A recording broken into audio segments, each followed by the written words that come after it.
So how did I make the move from being a professional athlete to a global realtor? Yeah, actually it happened. What was it? I think December 2003, January 2004. So I'm going way back, huh?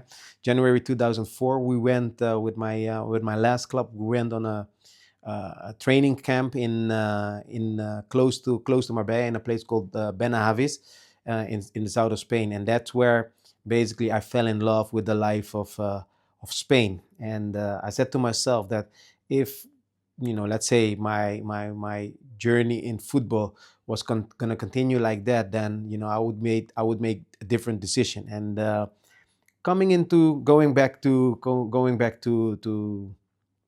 the Netherlands. It was cold at that time. Obviously, January, it's cold in the Netherlands.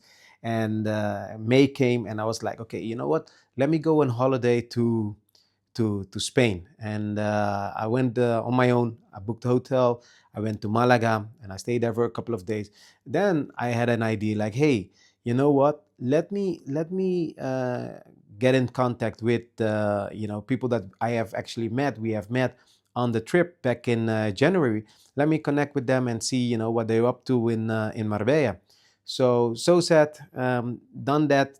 Connect with them. Basically, got over there, and we had some nice dinners and nice talks. And then we were talking. I was talking to a guy that actually became my friend now. His name is Joe, and half American, half Spanish. And he was telling me about real estate and how the real estate market actually basically moves, and what he was doing, and those kind of things. And that's basically where I came I became very fascinated, because the way he was talking with so much energy about it, the traveling, advising with clients, there was something, obviously totally different for me. Because imagine, coming from a professional athlete background, your life is kind of very structured. You know when your games are, when you have to train, when you have to sleep, how to eat.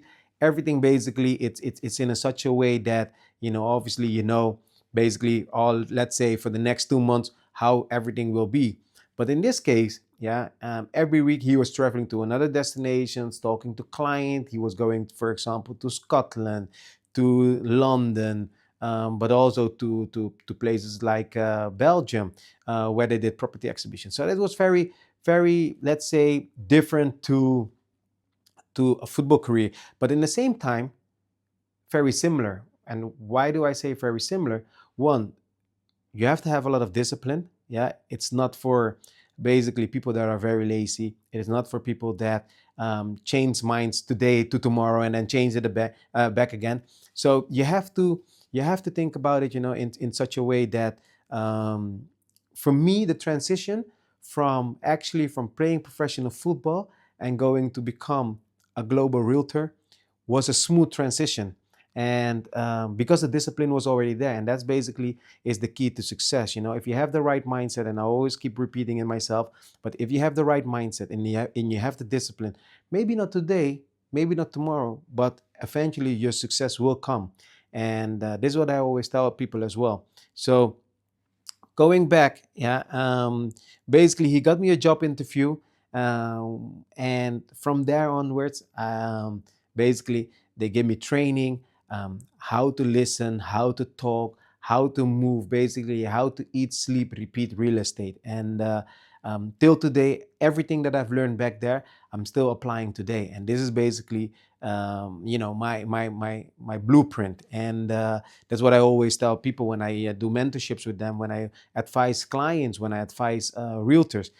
It's always going back to what my beliefs are, and basically, obviously, with developments over the years and experience over the years, it becomes better. But I always say, advise with trust, invest with trust.